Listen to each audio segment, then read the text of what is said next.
Welcome to Arun sir Ganga Ghat class. और यहाँ बगल में एक फोटोग्राफ्स आप देख रहे होंगे, ये जो सिंबल बना हुआ है अप दीपो भव। अप दीपो भव क्यों, क्या इसका मतलब है, आप लोग जानते होंगे थोड़ा बहुत, लेकिन फिर भी मैं ये बताना चाहता हूँ कि this is the last dictum of भगवान बुद्धा, तथागत बुद्धा। लास्ट डिक्टम मतलब महापरिनिर्वाण, वैशाख पूर्णिमा, 2 साल के पेड़, उसके बीच में भगवान बुद्ध महापरिनिर्वाण के लिए बैठे हुए हैं और उनका शिष्य आनंद है, और आनंद उनके सहचर हैं, साथ साथ रहते हैं, उनके रिश्तेदार भी हैं, लेकिन सबसे बड़ी बात है कि आनंद उनके साथ हमेशा रहते हैं। और आनंद को बोलते हैं कि तुम जरा पानी ला के दो, प्यास लगी है। आनंद जाते हैं, वहाँ पर नदी है, उस नदी से पानी लेके आते हैं। बैसाख का टाइम है। बैसाख के टाइम में आपको पता ही है कि नदियाँ सामान्यतः सूखी रहती हैं, थोड़ा बहुत पानी रहता है, पानी गंदला है। भगवान बुद्ध कहते हैं कि किनारे में जाओ, जहाँ पानी ठहरा हो, वहाँ अंदर की ओर से पानी निकालोगे, वो साफ पानी होगा। बिल्कुल ज्ञान की तरह है। ज्ञान के लिए आपको ठहरना पड़ता है। आप ठहरेंगे नहीं तो ज्ञान नहीं मिलेगा। अभी क्या हो रहा है, मैं अब दीपो भव से जोड़ता हूँ कुछ बातों को, और इसको मैं आपके लिए मेंटरिंग के कॉन्टेक्स्ट में आपसे बात करता हूँ।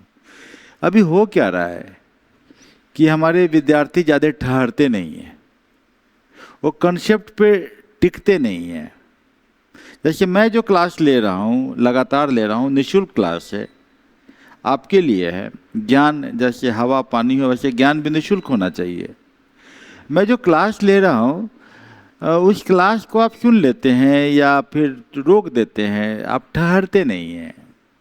सुनने के बाद जो नोट्स हैं उसको आप ध्यान से पूरा मनोयोग से पढ़ते नहीं हैं, वहाँ भी ठहरने की ज़रूरत है।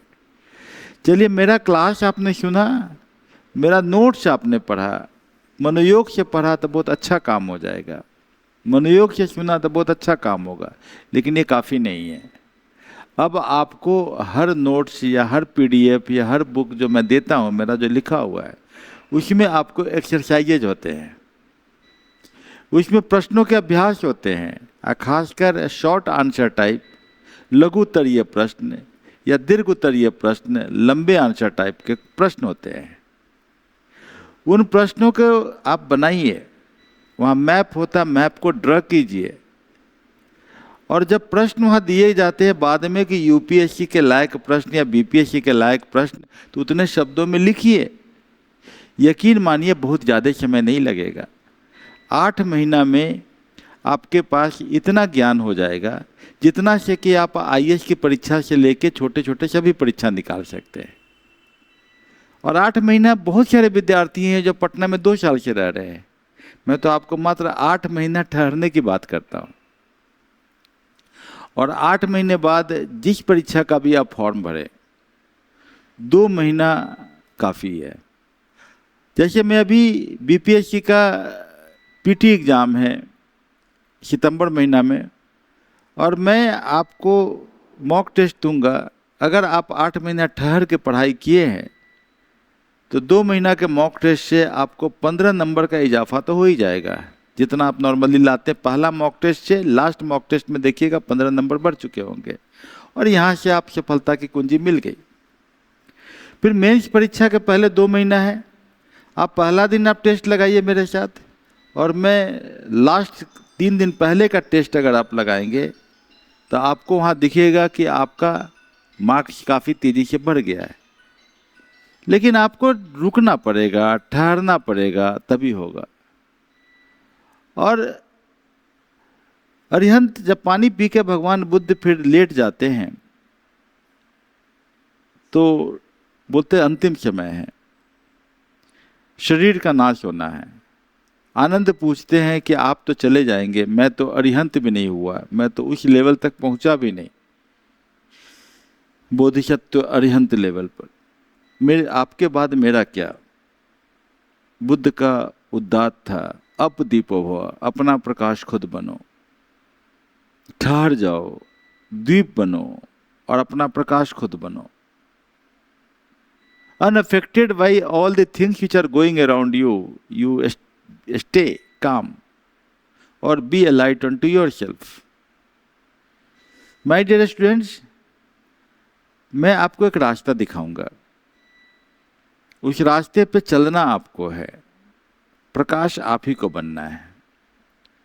हाँ, ये रास्ता ऐसा है जो वेरीफाइड है, क्योंकि मैंने एग्जाम निकाला है, लगातार मैं एग्जाम निकालने की कैपेसिटी में अपने आप को पाता हूँ। सामान्यतः ज़्यादातर लोग ऐसा नहीं कर पा रहे हैं। ज़्यादातर टीचर हैं, उनको आप दरोगा का परीक्षा का प्रश्न दे दोगे वो नहीं कर पाएंगे, बीपीएससी का पीटी नहीं निकाल पाएंगे, वो अपना सब्जेक्ट पढ़ाएंगे खाली, वो कुछ टॉपिक के मास्टर हैं, या तैयार करके जो टॉपिक आएंगे वो पढ़ा देंगे अच्छे से, लेकिन वो पूरी परीक्षा की समग्रता से तैयारी नहीं कर पाते हैं। और हमें समग्रता से तैयारी करके ही एग्ज़ाम निकाल सकते हैं, चाहे एग्ज़ाम कोई भी हो। तो इसके लिए मुझे एक स्टूडेंट बनना पड़ता है। मैं एक स्टूडेंट पहले हूँ, टीचर बाद में हूँ। तो आइए हम लोग भूमिका मेंटरिंग पार्ट के बाद हम लोग टॉपिक पे आते हैं। कल जो आपको टॉपिक पढ़ाया था और जिसका मैंने टेस्ट आपको मैंने अपने ऐप में, जिसका नाम वही है अरुण सर गंगा घाट, उस पर डाला था या टेलीग्राम में भी डाल दिया था, क्या आपने उसका प्रैक्टिस किया है?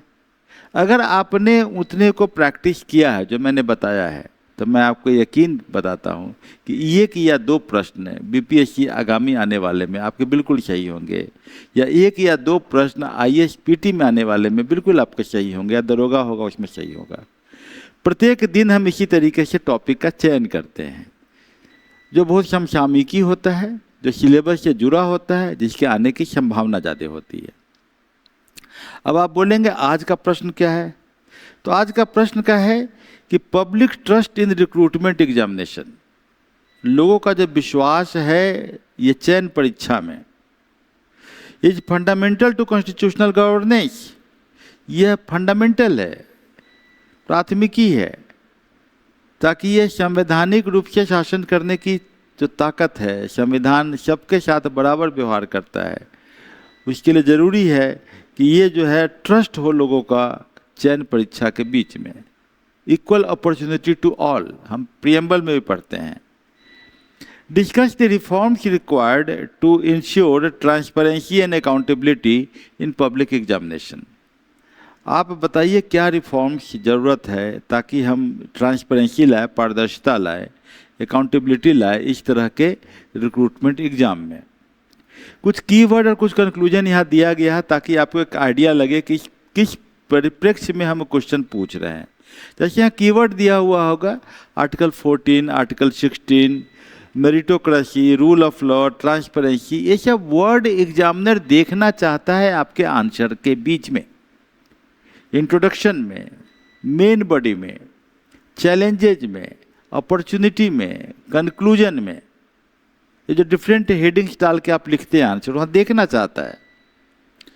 गुड गवर्नेंस वर्ड देखना चाहेगा, पब्लिक एग्जामिनेशन एक्ट वर्ड देखना चाहेगा 2024 का जो है, और आर्टिफिशियल इंटेलिजेंस या के द्वारा कैसे मॉनिटरिंग हो सकता है, ब्लॉकचेन टेक्नोलॉजी या क्वांटम टेक्नोलॉजी का इस्तेमाल कैसे करके हम इसको ठीक कर सकते हैं, साइबर सिक्योरिटी कैसे हो सकता है, और नेशनल टेस्टिंग एजेंसी का किस तरीके से हम ऑटोनॉमी दे सकते हैं, ग्रीवांस का रिड्रेसल कैसे होगा, रिजर्वेशन का क्राइटेरिया कैसे फॉलो होगा, ये सभी एग्जामिनर देखना चाहेगा। और कंक्लूजन में इन सभी चीज़ों का समावेश भी चाहेगा, क्योंकि कंक्लूजन पढ़ने के बाद ही मार्किंग देने का क्राइटेरिया बनता है। इंट्रोडक्शन इंप्रेशन बनाता है, कंक्लूजन आपका जो है एक क्राइटेरिया बना देता है। तो यहाँ पर लिख रहे हैं कंक्लूजन में कि public examination determine the quality of future administrators and directly influence citizens faith in the state. ये जो एग्जामिनेशन है ये निश्चित करता है कि किस तरह के प्रशासक भविष्य में आएंगे या कैसे लोग सेवा में आएंगे। लोगों का फेथ स्टेट में इंश्योर होता है कि हाँ स्टेट एक अच्छा काम कर रहा है। ट्रांसपेरेंट होना चाहिए, सिक्योर होना चाहिए, अकाउंटेबल रिक्रूटमेंट सिस्टम, इससे जो है कॉन्स्टिट्यूशनल गवर्नेंस आता है। और लास्ट में कोट डाल दिया है कि बी आर अम्बेडकर ने एम्फेसाइज किया था कि कॉन्स्टिट्यूशन का सक्सेस तभी होगा जब इंटीग्रिटी बिल्कुल क्लियर हो, रिस्टेट हो, और therefore safeguarding the credibility of public examination is vital for preserving the legitimacy of the democratic institution. तो इसलिए इसका जो पब्लिक एग्जामिनेशन को अगर हम अस्थायी तौर पे सेव करके कर सकते हैं तो लोगों का फेथ भारत के संस्थागत प्रजातंत्र के ऊपर में कायम होगा। सिमिलर वे में आपको एक क्वेश्चन और हमने डाला है जो साइंस एंड टेक्नोलॉजी से भी है, पॉलिटी में भी हो सकता है। आजकल क्या होता है कि बीपीएससी में भी और यूपीएससी में भी बाउंड्री बहुत ज़्यादा फिक्स नहीं है। मतलब कि हो सकता है कि वो इंडियन सोसाइटी में भी क्वेश्चन पूछा जाए, वही क्वेश्चन पॉलिटी में पूछा जाए, वही क्वेश्चन इकोनॉमी में भी आ जाए, उसी का एप्लीकेशन पार्ट थोड़ा सा चेंज करके साइंस एंड टेक्नोलॉजी में आ जाए, because we are dealing with the governance. The subject boundary can never be fixed. जैसे मान लिया कोई महिला आती है, जब हम डीएम या कलेक्टर रहते हैं या हम बीडीओ या एसडीओ रहते हैं, कि राशन कार्ड नहीं बना, तो हमें पब्लिक डिस्ट्रीब्यूशन सिस्टम में टेक्नोलॉजी भी है। हो सकता है कि उसका फिंगर बूढ़ा होने के कारण, ग्रेंटोलॉजी के कारण उसका फिंगर काम नहीं कर रहा हो। उसमें लॉजिस्टिक्स भी है कि हो सकता है कि उसका जो है डोमिसाइल सर्टिफिकेट गलत हो गया हो, केवाईसी ना हो पाया हो, तो उसमें फिर अदर फीचर्स भी हो सकते हैं जो ब्यूरोक्रेटिक हो। तो हमें ये देखना पड़ता है, इसलिए हम बाउंड्री नहीं बांध सकते हैं यूपीएससी और बीपीएससी के एग्जामिनेशन में। कतिपय बच्चे बोलते हैं सिलेबस फिक्स नहीं है, क्वेश्चन कहाँ से पूछता है। ये एडमिनिस्ट्रेशन का एग्जाम है, you should have the administrative aptitude, आपको पूछा जा सकता है। तो जैसे एआई से क्वेश्चन है कि AI presents immense opportunities. Artificial intelligence जो है, कृत्रिम बुद्धिमत्ता जो है, वो काफ़ी ज़्यादा अवसर प्रदान करता है for improving governance and public service delivery.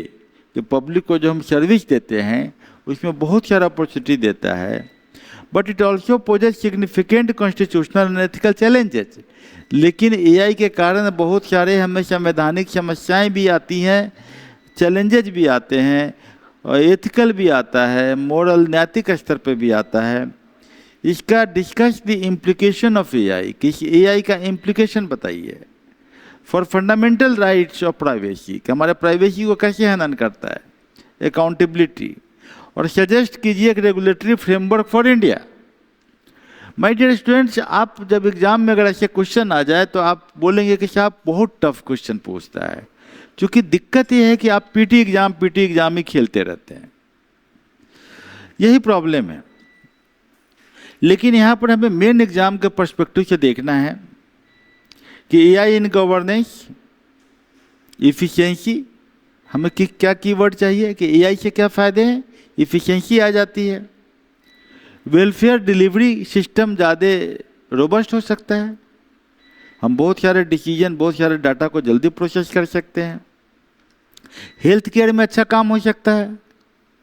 मैं एक एग्जाम्पल दे रहा हूँ कि मैं अपने गांव गया था, एक आदमी है, उनका बहुत पेट में दर्द हुआ, और इससे पहले भी 2 महीना पहले हुआ था, तो उनको हॉस्पिटल ले जाया गया। हॉस्पिटल में डॉक्टर ने बोला कि भाई इनका यहाँ नहीं हो पाएगा, इनको पटना हायर सेंटर में जाना पड़ेगा। तो डॉक्टर से बोला गया कि भाई इनका थोड़ा आप प्रॉपर डायग्नोसिस कीजिए। उन्होंने बोला कि अच्छा होगा हायर सेंटर जाना। पटना आए, पटना से आने के बाद उनका सीटी स्कैन हुआ और इमीडिएट रिलीफ हुआ, लेकिन वो जानना चाह रहे थे कि भाई हमें क्या हुआ है, क्या प्रॉब्लम है मेरे साथ।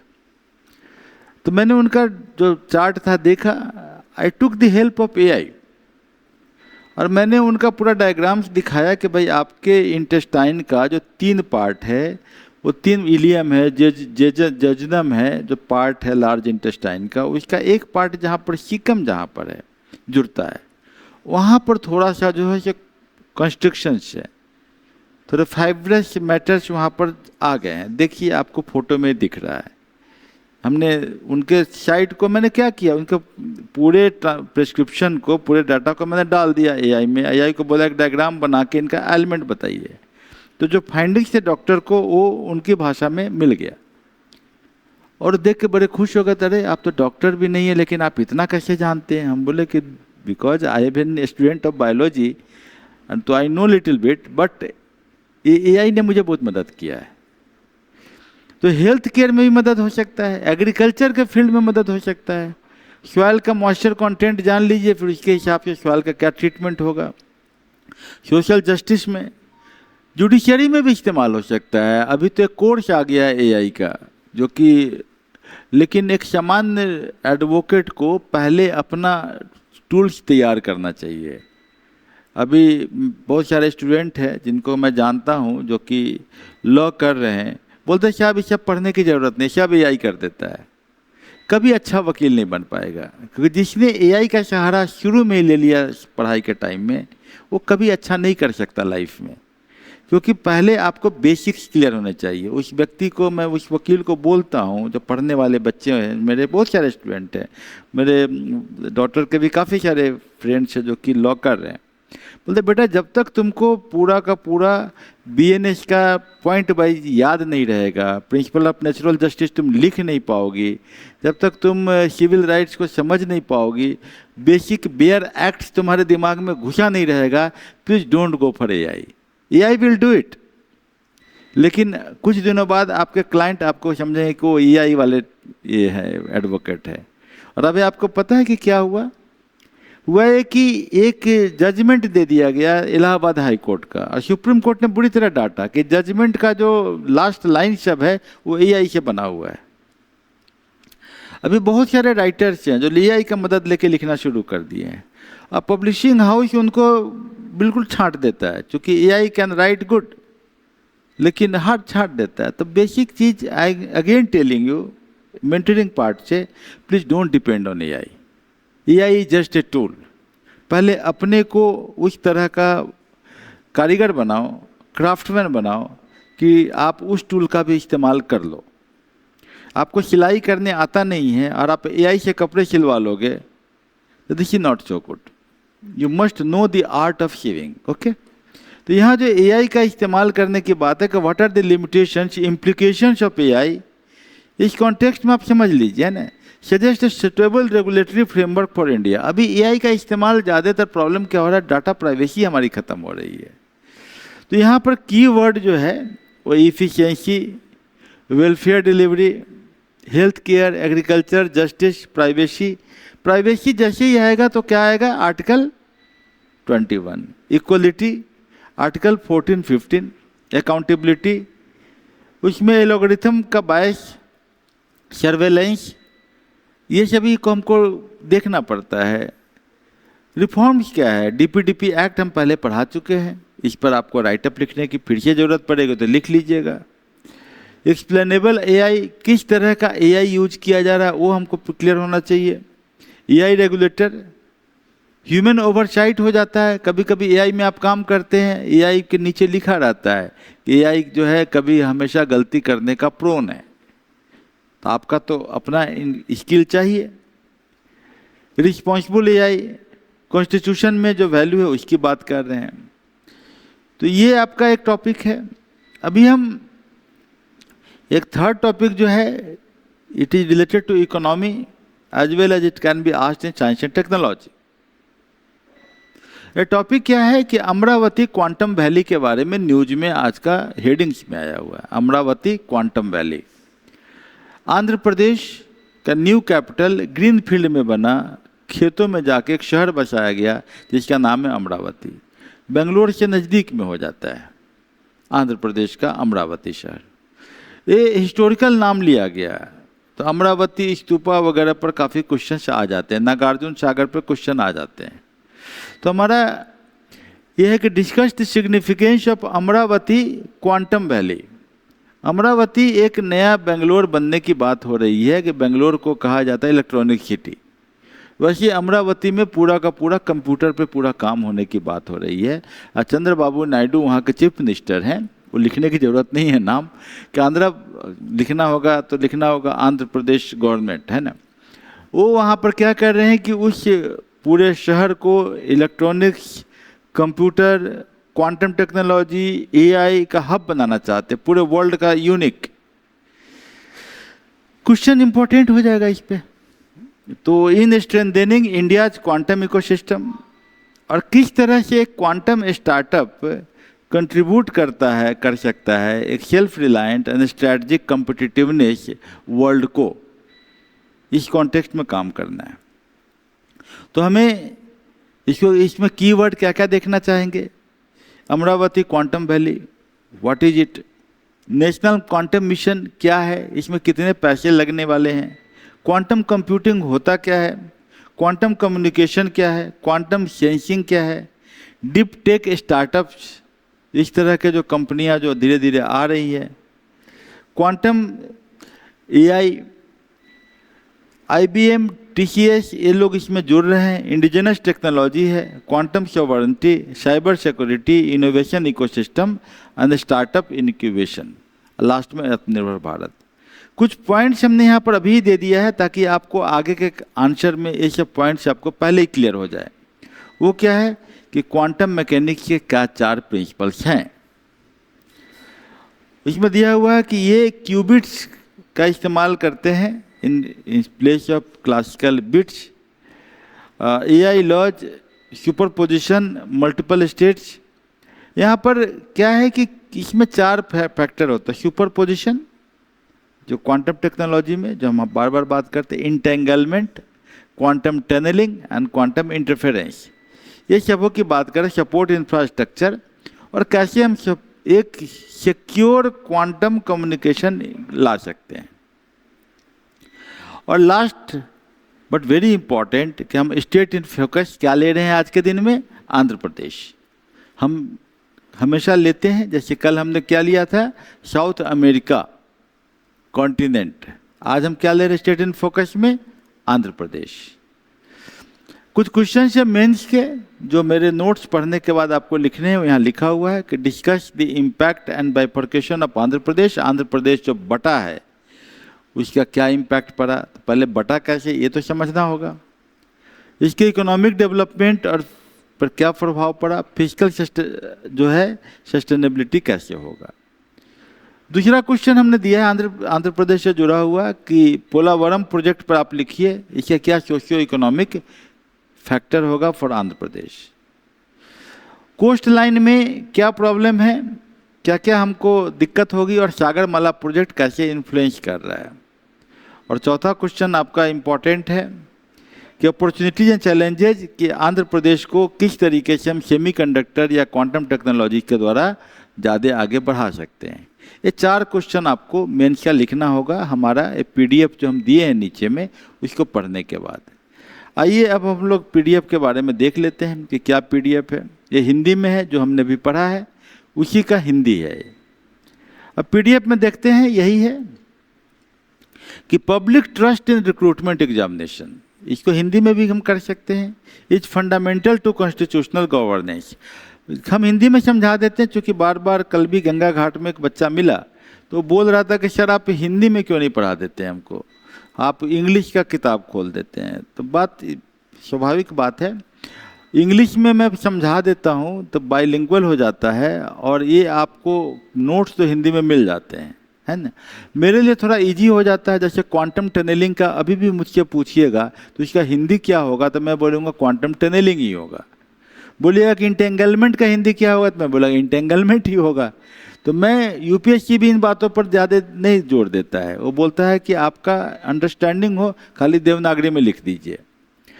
तो ये बड़ी बात नहीं है, लेकिन आपका चूंकि डिमांड था कल गंगा घाट पर कुछ बच्चों का कि सर कभी कभी हिंदी की किताब खोल के पढ़ाइए, तो मैं कोशिश कर रहा हूँ। भर्ती परीक्षाओं में यानी रिक्रूटमेंट में जन विश्वास, पब्लिक फेथ संवैधानिक शासन की आधारशिला है, फाउंडेशन है।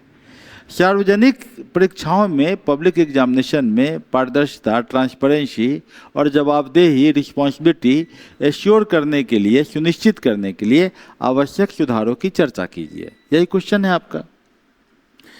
तो यहाँ पर देखते हैं क्या 400 वर्ड में लिखना है, बीपीएससी में पूछ दिया है क्वेश्चन, मान लिया हमको। तो हमने आंसर क्या लिखा है इंट्रोडक्शन में कि भर्ती परीक्षाएं सार्वजनिक रोजगार में प्रवेश का मुख्य माध्यम है। यही बात है, किसी भी आप बीपीएससी करेंगे तो किसी रोजगार में घुसने का माध्यम तो यही परीक्षा ही है। और परीक्षा में का मतलब है सबों के लिए सार्वभौमता, सबके लिए बराबर का अवसर, इक्वल अपॉर्चुनिटी टू ऑल। तो अनुच्छेद 14 के अंतर्गत समानता की बात है। अनुच्छेद 16 के अंतर में आपको सार्वजनिक रोजगार में अवसर की समानता की बात करता है। और योग्यता आधारित प्रशासनिक जैसे सिद्धांत संवैधानिक सिद्धांतों से है। तो मैंने इंट्रोडक्शन में ही 14-16 का जिक्र कर दिया। प्रश्न पत्र का जो लीक होना या उसका प्रतिरूपण होना, साइबर धोखाधड़ी, भर्ती में देरी की बार बार होने वाली घटनाओं ने जनता के विश्वास को कमजोर कर दिया है। हमने क्वेश्चंस के आशय को स्पष्ट कर दिया। इसलिए परीक्षा सुधार शासन की एक प्रमुख प्राथमिकता बन गई है। मैं ये नहीं बोलूँगा कि जो मैंने लिखा है that is the best, you try to make better than this one. आप इसे ज़्यादा अच्छा करने की कोशिश कीजिए, लेकिन हाँ एक स्टैंडर्ड बेंचमार्क मैं आपको दे रहा हूँ कि इस बेंचमार्क के नज़दीक तक तो कम से कम पहुँचिए या इससे बेटर हो जाइए। ठीक है, अब आंसर आगे बढ़ा रहे हैं हम। संवैधानिक महत्व जो कि पूछा है क्वेश्चन का वही है। क्वेश्चन बार बार पढ़िए, आपको मिलेगा यहाँ पर देखिए क्वेश्चन में क्या लिखा है। संवैधानिक शासन वर्ड लिखा है, तो हमको संवैधानिक महत्व तो बताना ही पड़ेगा। अनुच्छेद 14, अनुच्छेद 16 और एक निष्पक्षता की बात कर रहा है। अब इसमें हम हेडिंग डालें चुनौतियां, प्रश्न पत्र लीक की लगातार घटनाएं और माफिया, संगठित माफिया। एक बार तो ये हुआ कि नीट की परीक्षा में 720 नंबर लाने वाले बहुत हो गए। पता लगा कि हमारा नालंदा डिस्ट्रिक्ट में जो हर तरीके से आगे है वहाँ पर लोग पकड़े गए। हैकिंग, ब्लूटूथ उपकरण 67वीं बीपीएससी में किसी कंकड़बाग में कहीं छापा पड़ा तो पता लगा कि पूरे रूम के अंदर में ब्लूटूथ, कंप्यूटर, स्कैनर सब कुछ पड़ा हुआ है। और वो सभी पटना चिड़ियाघर के बगल में, उनको जब पकड़ के पुलिस ने पीटा, बताया जो भी किया, तो उन लोगों ने बताया कि हम चिड़ियाघर के सामने में हम लोगों का एक तरह का वहाँ पर बच्चों को बुलाते थे, उनको ट्रेनिंग देते थे कि कैसे आप ब्लूटूथ का इस्तेमाल करके क्वेश्चन का आंसर निकाल सकते हैं। तो कान में ब्लूटूथ लगाया छोटा सा, इतना छोटा सा कि किसी को समझ में नहीं आएगा, और इसको बाहर से जो है सॉल्वर जो है बता रहा है कि क्वेश्चन नंबर 1 जिसमें चंद्रगुप्त मौर्य है वहाँ पर सी में ये आंसर है, टिक लगा दे, तो टिक लगा देता था। ऐसे हुआ था। तो ये तो है, जो समस्याएं हैं तो इससे क्वेश्चन तो पूछेगा नहीं यूपीएससी। और आप बोलिएगा सिलेबस से नहीं पूछता है, भाई आप तो एडमिनिस्ट्रेटर होने जा रहे हैं, आप में तो सिविल सर्विसेज एप्टीट्यूड होना चाहिए, तो आपको पता होना चाहिए समस्या है तो क्वेश्चन है, उसका हमारा सिलेबस से लिंकेज होगा। भर्ती प्रक्रिया में देरी क्या होता है कि लंबा टाइम, ताकि लोग जो है दलालों के पास पहुँचे, और हो या ना हो देरी के कारण करप्शन तो होता ही है। तो अनिश्चितता उत्पन्न होगी तो गार्जियन दौड़ते हैं कि नहीं नहीं कुछ चीटिंग वोटिंग हो रहा होगा। अधिकारियों और परीक्षा एजेंसियों में जवाबदेही का अभाव तो है ही। एक न्यूज में भी है कि एक मिनिस्टर से पूछा गया, परीक्षा का क्वेश्चन आउट हो गया, आप रिजाइन कीजिए, तो बोलते हैं कि मैं थोड़ी हूँ, तो परीक्षा के लिए एक अलग एजेंसी है जो काम करता है, मेरा काम थोड़ी है। ठीक है, अब पर्याप्त शिकायत निवारण व्यवस्था, पारदर्शिता की कमी, तो ये सभी चीज़ें देख लीजिए। कानूनी सुधार, तो ये जो है लोक परीक्षा अधिनियम 2024 का कठोर क्रियान्वयन। अब माय डियर स्टूडेंट्स, लोक परीक्षा अनुचित माध्यमों का, अनुचित साधनों का रोकथाम अधिनियम जो है, पब्लिक रिक्रूटमेंट एग्जामिनेशंस के बारे में जो एक्ट है 2024 को, उसके पर थोड़ा आपको लिखना पड़ेगा, तब पीटी का भी क्वेश्चन यहाँ से निकल सकता है। ठीक है ना। उसके बाद तकनीकी सुधार कैसे करेंगे, हम बार बार बोलते हैं क्वांटम टेक्नोलॉजी, आर्टिफिशियल इंटेलिजेंस, इस पर बायोमेट्रिक सत्यापन, लाइव निगरानी, सीसीटीवी, ये सब को करना होगा। संस्थागत सुधार, तो आपको जो एजेंसी है उसको थोड़ा सा ऑटोनोमस देना पड़ेगा। प्रशासनिक सुधार, अब बीपीएससी का कैलेंडर ही फिक्स नहीं है, यूपीएससी का कैलेंडर फिक्स है, तो आधी समस्या तो वहीं समाप्त हो जाती है कि आप एक कैलेंडर फिक्स कर दें। आप हर फरवरी महीना के 14-15 तारीख को यूपीएससी का नोटिफिकेशन आ जाता है, आप भी ऐसा ही करें। जितनी वैकेंसी हो नोटिफिकेशन डाल दिया किए, चाहे वो टीचर की परीक्षा हो चाहे दरोगा की परीक्षा हो, विद्यार्थी निश्चिंत रहेगा कि मेरी परीक्षा इतना तारीख को होना है, उसी हिसाब से अपना रोड मैप बना लेगा। पारदर्शी उत्तर कुंजी, परीक्षा समाप्त तो होते ही आप उत्तर कुंजी तुरंत डालिए, ताकि मूल्यांकन प्रक्रिया में लोगों को समझ में आए कि मुझे कितना नंबर आ रहा है। निर्धारित समय सीमा के साथ प्रभावी शिकायत निवारण व्यवस्था। एक बार ऐसा ही हुआ है, सेंटर पर बारिश हो गई, मेरा एक स्टूडेंट था, वो बहुत अच्छा किया था यूपीएससी में, बाद में हो गया सिलेक्शन उसका। वो पहली होती है हिंदी की परीक्षा, पहला दिन हिंदी में फेल करना बड़ा मुश्किल है, बहुत मेहनत करने पर आप फेल कर पाओगे बिहार के बच्चों के लिए। और बच्चों को बेचारा क्या हुआ कि आधे टाइम के बाद खिड़की में से एक बारिश हुई, झपास आया, परीक्षा हो रही थी, कोरोना का टाइम की बात है, थोड़ा लेट हो रहा था, बारिश बड़ी तेज थी, झपास आया, पूरा उसका कॉपी जो एकदम गीला हो गया, उस पर पेन चल ही नहीं रहा था। उस बच्चे ने बोला कि साहब मेरा आधा कॉपी तो खराब हो गया, अभी आधा टाइम बचा हुआ है, दूसरी कॉपी दिया जाए। कॉपी मिलने में उसको 15 से 20 मिनट लगे। 15-20 मिनट बाद नई कॉपी आई, तो उसने बोला कि मेरी ये कॉपी में तो आधा लिखा हुआ, दोनों कॉपी अटैच हो जाएगा। बोला कि मेरे पास कोई उपाय ही नहीं है, अटैच नहीं हो सकता है। एग्जामिनेशन सुपरिटेंडेंट बोलते हैं जो सेंटर के थे, वो अधिकारी रैंक के थे, वो काफ़ी सीनियर अधिकारी टाइप के थे, मतलब कि ऑलमोस्ट डिप्टी कलेक्टर में भी सीनियर डिप्टी कलेक्टर। बोले हमारे पास कोई इंस्ट्रक्शन नहीं था। साहब जल्दी से पता कीजिए। जब जल्दी से उनका पता करते करते शाम तक नहीं बता पाए हो, तब तक में बेचारा बच्चा क्या करता, डर से जो है लिखने लगा। दोनों कॉपी अटैच करने की कोशिश किया, बोला कि कर दो, हमें नहीं पता क्या होगा। फिर उसने दोबारा पहला को दूसरे पर उतारना शुरू कर दिया, और इस ओहापोह में उसका हिंदी में ही फेल कर गया, आगे की कॉपी चेक नहीं हुई। अगले साल बेचारा क्वालिफाई कर पाया। तो ये शिकायत निवारण की व्यवस्था है, उसको तो ठीक करना होगा। और तृतीय पक्ष सुरक्षा ऑडिट, ताकि एक तीसरा तुरंत हो कि भाई दूसरा पक्ष मिले, ताकि वो काम हो सके। तो परीक्षा संचालन में जुड़े अधिकारियों के लिए सत्यनिष्ठा प्रशिक्षण, कि भाई जो अधिकारी जुड़े हैं वो तो पहले ईमानदार हो जाए। यहाँ तो सेपरेट रूम में व्यवस्था करवा दी जाती है कि बच्चे निकाले।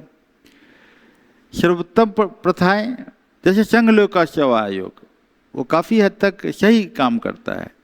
What is the way forward, दंडात्मक कार्रवाई को सीमित न रखते हुए बाकी करना है। निष्कर्ष, अगर आप इस तरीके से लिखेंगे तो आपको बहुत सारे कंसेप्ट क्लियर होंगे, और एग्जाम में क्वेश्चन इसी तरीके के आते हैं, तो आपका लिखना बहुत लाजमी होता है। यही मैं कहना चाह रहा था।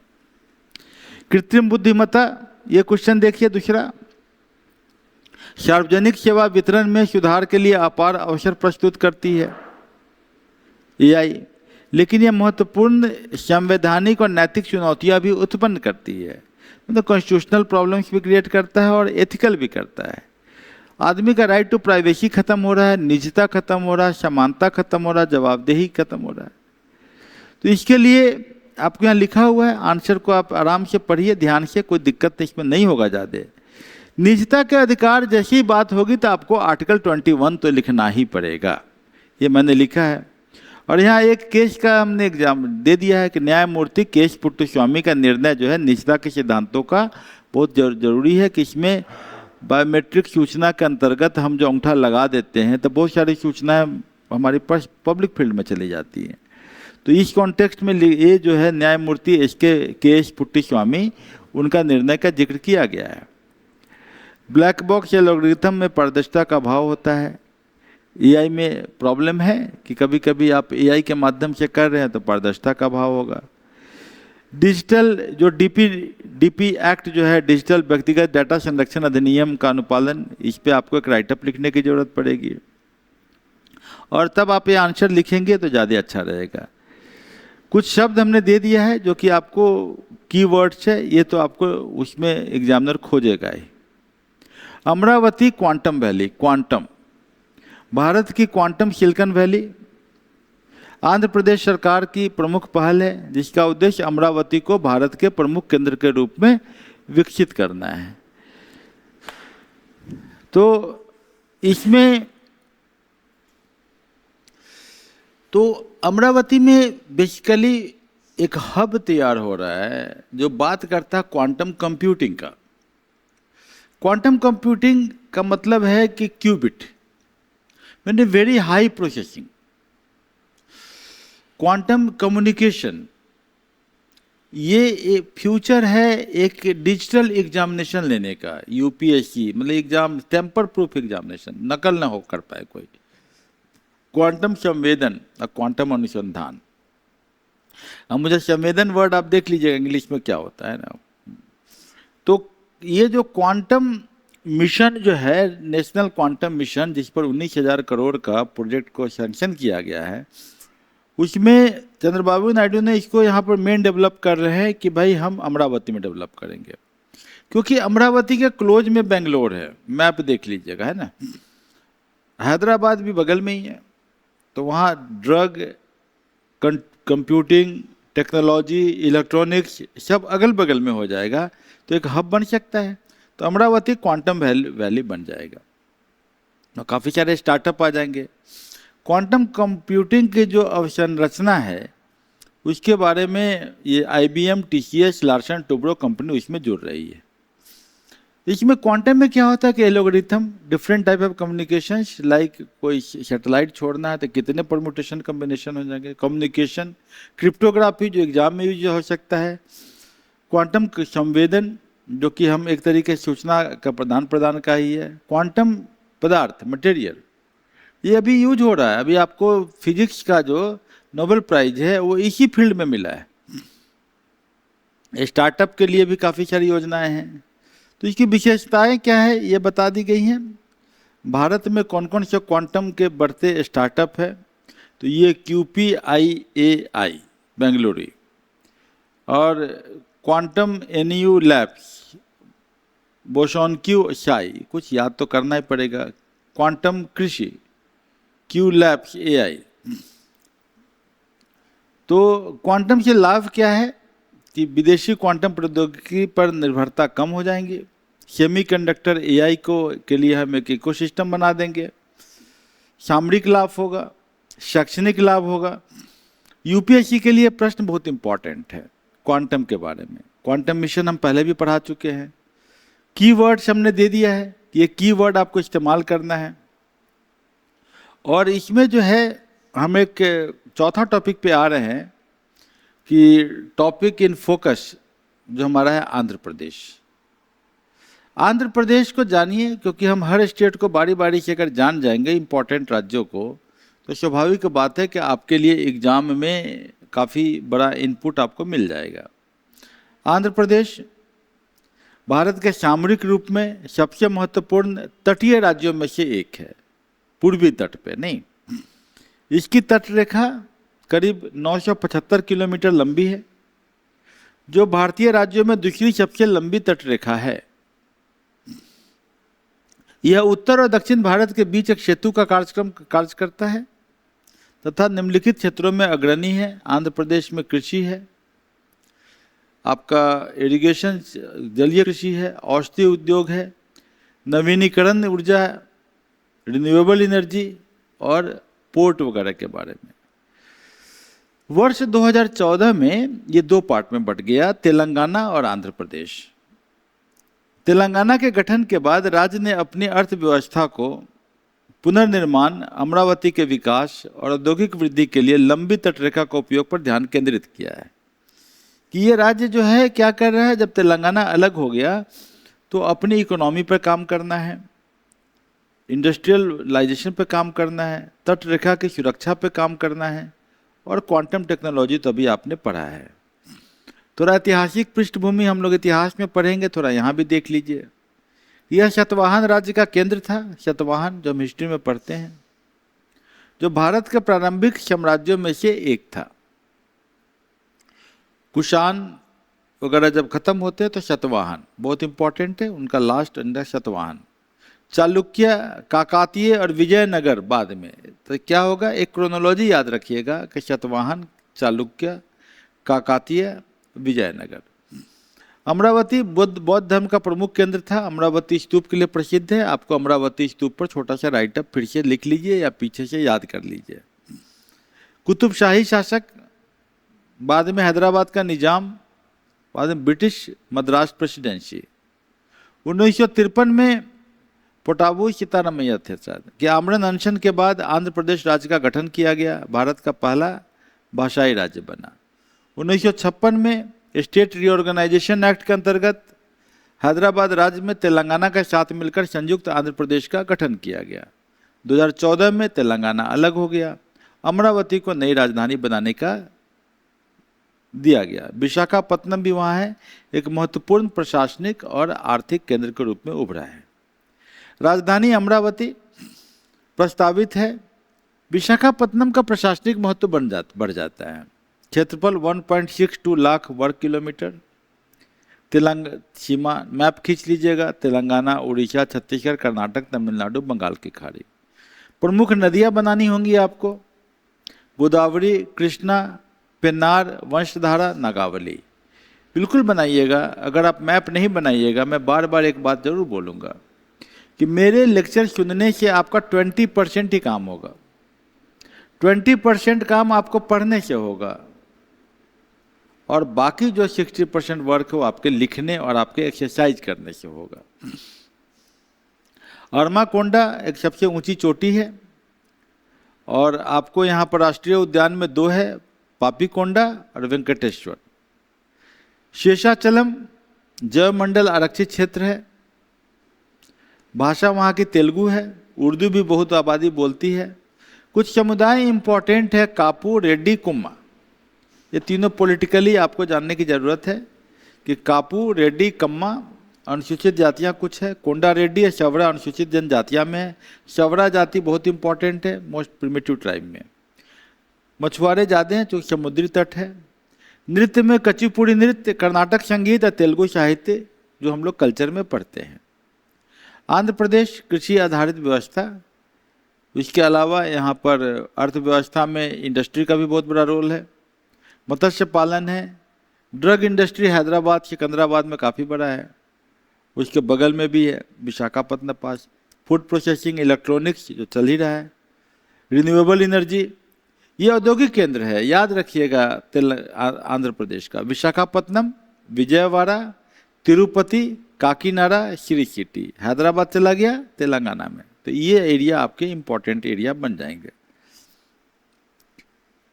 कृषि में मैंने धान काफ़ी होता है, धान का कटोरा तो छत्तीसगढ़ को कहते हैं। प्रमुख फसलें धान, मक्का, मूंगफली, कपास, मिर्च इत्यादि। बागवानी फसलें भी हैं। मत्स्य पालन, सिंचाई, ये जरूर लिखिएगा, ये बहुत इंपॉर्टेंट पॉइंट है जिस पर कि आपको लिखने की ज़रूरत है। पोलावरम बहुउद्देशीय परियोजना, राष्ट्रीय परियोजना।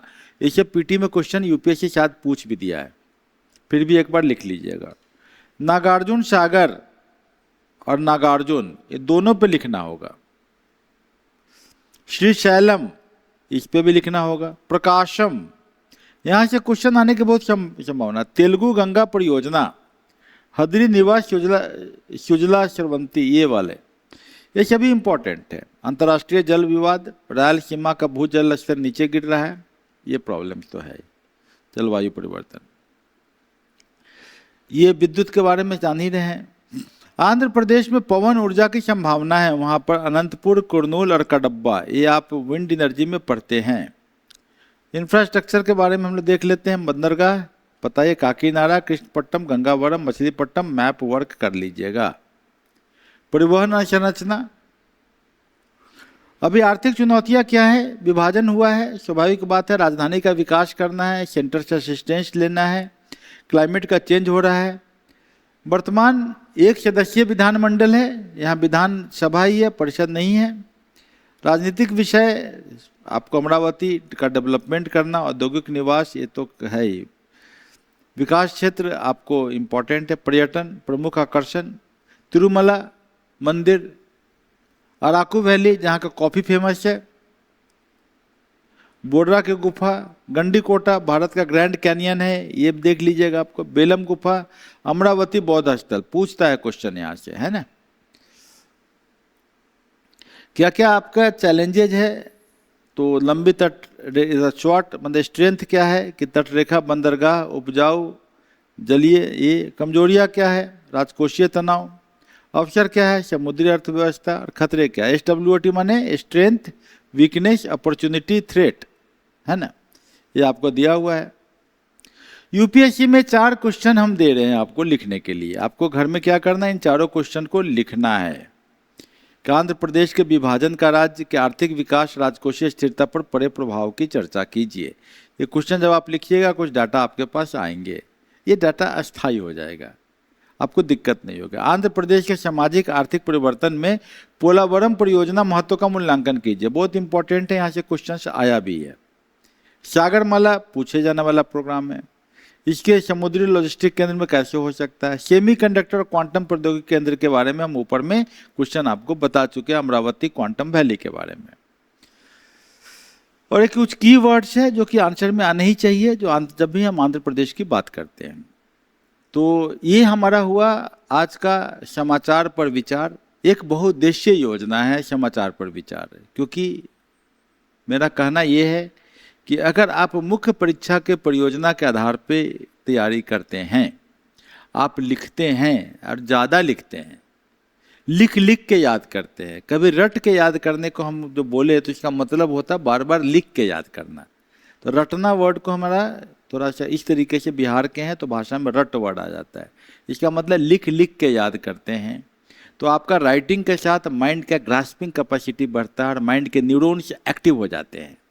नहीं तो क्या होता है कि इस्तेमाल नहीं करने से कोई चीज़ नया रह जाता है लेकिन दिमाग पुराना हो जाता है। तो दिमाग का इस्तेमाल कीजिए राइटिंग करके, तो आपके न्यूरॉन्स एक्टिवेट होंगे और आप में कैपेसिटी बिल्डिंग बहुत ज़्यादा हो जाएगा। और जब आपकी कैपेसिटी बिल्डिंग डबल हो जाएगी तो आप यकीन मानिए कि यूपीएससी में पढ़िएगा 2 घंटा, रिजल्ट मिलेगा बाकियों की तुलना में 4 घंटा का। तो what is the key for success? Writing. हमारा एक टेक्नोलॉजी हम हमेशा बात करते हैं, वार। वार का क्या मतलब है? वार टेक्नोलॉजी, अब मेथड करना, राइटिंग। राइटिंग करने के बाद एसोसिएशन। एसोसिएशन मतलब कि आजकल क्या चल रहा है। और थर्ड क्या है? आर मतलब रिवीजन। राइटिंग, एसोसिएशन, रिवीजन, दी 3 अगर आप नहीं करते हैं तो आईएएस बन के भी पछताइएगा बहुत, क्योंकि वहाँ बहुत ज़रूरत है एसोसिएशन करने का, रिवीजन करने का, राइटिंग करने का। नहीं तो आपका एक जिला से दूसरे जिला जाइएगा, पहले जिला में आपकी शिकायत ही शिकायत रहेगी, उससे आपको तो लिखने भी ढंग का नहीं आता था, है ना। एसोसिएशन, तुरंत एसोसिएट करना पड़ता है। रिवीजन, बार बार एकदम डाटा याद रखना पड़ता है, तब जाके आप पूरे 14-15 हज़ार की फौज होती है आपके अंदर में और उसको आप कंट्रोल कर पाते हैं। नहीं तो अब शिकायत होने से ज़्यादा अच्छा है कि वो काम न किया जाए, है ना। तो आपके लिए बहुत ज़रूरी है writing, association and revision. Otherwise दुनिया तो खुली है, कोई ज़रूरी है कि नौकरी करके ही अपनी ज़िंदगी चलाई जाए। बिना नौकरी के भी ज़िंदगी चलती है, बहुतों की चलती है, अच्छे भी हैं लोग काफ़ी। तो इसलिए अगर सरकार में आते हैं और सेवा का संकल्प लीजिए, देश को महान बनाइए। और आप देश को महान बनाने में बड़ी फ़ायदा है। जापान में पहले हमारा जो करेंसी है वो वहाँ पर उनकी करेंसी का वैल्यू हमारे यहाँ का 5 पैसा होता था, मतलब कि करेंसी का वैल्यू 5 पैसा। और आज जापान ने मेहनत किया तो उसकी करेंसी का वैल्यू हमारे रुपया से कई गुना आगे बढ़ गया।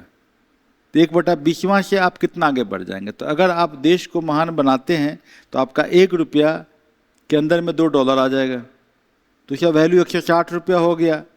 तो मार्केट में 1 रुपया लेके जाइएगा और सब्जी खरीद के लाइएगा तो महीना भर नहीं सब्जी खा पाइएगा, समझ गए। तो ये फ़ायदा है। आप अगर बेटर गवर्नेंस चाहते हैं तो बेटर कंट्रीब्यूशन आपको देना पड़ेगा, कुछ त्याग करना पड़ेगा। और इन सबों के लिए सबसे अच्छा है कि आप गवर्नमेंट सर्विस में जाकर गरीब आइडियोलॉजी के साथ चलते हैं और आपके जैसे पूरे ब्यूरोक्रेसी का फौज अगर हो जाता है तो देश को यूएसए से ऊपर ले जाने में नहीं रोक पाएगा कोई। ठीक है, बहुत बहुत धन्यवाद।